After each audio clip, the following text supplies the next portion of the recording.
অনুভূতি তো আছে। চলচ্চিত্রের নির্বাচন অতীতে কোনোদিনও হয় নাই, বাইরে এসে নির্বাচন করতে হচ্ছে আমাদের। এফডিসিতে হলে আমরা সবাই একত্রিত হই, আমরা বছরে একবার। অনেকেও ছবি করে না, অনেকেও ছবি করতে পারে না, শিল্পী কলা কুচলি সবাই ক্লাবের মেম্বার।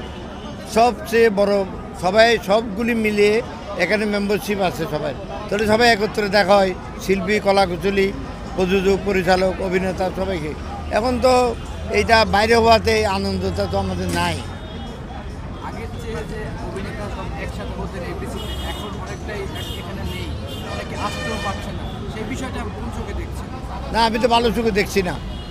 এফডিসির মানুষ আমরা অতীতে কোনো দিনও হয় নাই, ওখানে নির্বাচন হয়, এখানে নির্বাচন হবো কেন?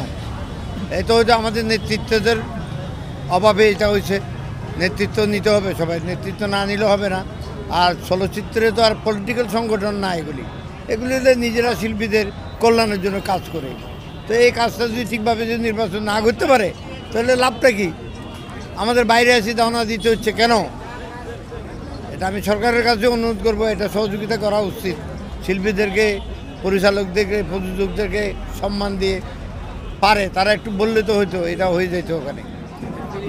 হওয়ার পর অনেকে কাজ করছে না, আবার অনেকে কাজের আগ্রহ কথা বলে কাজ করছে না, এটা নিয়ে এই ফিলিং ক্লাব তো আগে ওই ভিতরে কোনার ভিতরে, পল্টনের কোনার ভিতরে ছিল। ওখান থেকে আমার সহযোগিতায় আগে আল্লাহ সবাইকে নিয়ে আমি এটা ক্লাব, এই যে বর্তমান ক্লাব, এটা আমাদের কিনা ছিল ফ্ল্যাট, এই ফ্ল্যাটটা আমরা কিনছি আমি নিজে উদ্যোগ নিয়ে সবাইকে নিয়ে। আজকে এই ফ্ল্যাটটা অনেক দামি হয়ে গেছে, কিন্তু তবুও বিভিন্ন জায়গায় যায় তারা কেন ভাড়া দিয়া করতেছে। আমি নেতৃত্ব ছিলাম ফিলিং ক্লাবে, তো আমি চাচ্ছি যে আমাদের ক্লাবটা এখানে না থাকে আরও বড় কিছু হোক, তাহলে শিল্পী কলা কুচলি সবাই স্টার, তো তাদের কেন এটা হবে? নিশ্চয় যোগ্য নেতা নাই, আমি আবারও বলতেছি, সবাই ইলেকশনে যারা ভোট পাইলে আর কিছু করে না। আর নতুনদের যারা উস্তাদ, আপনি যখন ফিল্ম ইন্ডাস্ট্রিতে একটা সময় আপনার ব্যাপক সিনেমা হয়েছে, ব্যাপকভাবে আপনি কাঁপিয়েছেন পর্দা, ঠিক ওই সময় মানে চলচ্চিত্রটা খুব একটা ভালো যাচ্ছিল এফডিসি, বর্তমানে বেহাল অবস্থা, আসলে এর কারণটা কি? এটা সবসময় হয়, আমাদের আমলও ওই সময় একসময় প্রচুর ছবি হতো, আবার বন্ধ হয়ে গেছিলো ইন্ডাস্ট্রি অবস্থা। হ্যাঁ, এটা এমডির সহযোগিতায়, এফডিসির এমডি ছিলেন ওয়াসিমুল বাড়ি রাজীব, সে আমাদের লোক ছিল, যে পার্টি করুক এটা কোনো ব্যাপার না। এই লোকটার কাছে উনি আমাদের সাথে বসলো, বসার পরে সে বলে যে এটাকে কীভাবে চালু করা যায়, ফেসিলিটি দেওয়া যায়, ছবি আরম্ভ করুক। তারপর উনি ফেসিলিটি দিল আইনের মাধ্যমে, উনি বলে সবাই ছবি বানান, একটা এন্ট্রি ফিটা একটু কমাই দিল, কিন্তু ফুল এটা কমাই দিল, রিলিজ হয়েছে তো আবার টাকা দিয়ে ছবি রিলিজ করতে হয়। এই ছবি চালু হয়ে গেল রাজীবের আমলে, মানে মানে সাংঘাতিক ব্যাপার, হাজার হাজার ছবি হয়েছে।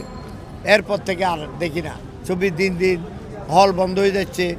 পার্শ্ববর্তী দেশগুলিতে আপনারা জানতে পারবেন আইন থাকে, যে আইনটা হলো যে ছবির জন্য, বিনোদনের জন্য সিনেমা হল বানালে সেই সিনেমা হল ভাঙতে পারে না সরকারের অনুমতি ছাড়া। এখানে যার ইচ্ছা সে করতেছে। একটা সিনেমা হল মনে করেন 5 লক্ষ টাকায় জায়গা কিনছিল সিনেমা হল বানাতে, ছবি চলাতে, এরা লক্ষ লক্ষ টাকা কামাইছে। এই জায়গা এখন বিল্ডিং করে 100 কোটি টাকা কামাইতেছে, আর সিনেমা হলটা ভাঙিয়ে ফেলতেছে। একটা সিনেমা হল তো রাখতে পারে সাথে, এইটুকু হচ্ছে না।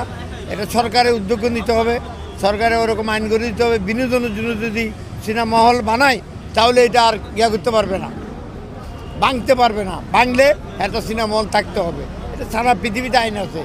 বিনোদনের জন্য সুযোগ সুবিধা দেওয়া হয় সিনেমা হলে। এই সিনেমা হল আপনার ইচ্ছে হলো জায়গার দাম বাড়িয়ে গেলেও আপনি বিল্ডিং বানাচ্ছে, এটা ভাঙিয়ে দিতে হবে, তো কোত্থেকে হবে? এটার দিকে কেউ ধ্যান দিচ্ছে না। যে কোনো সরকার আসুক, আসে কোনো কিছু উন্নয়ন হয় নাই, এটার প্রতি রাখতে হবে।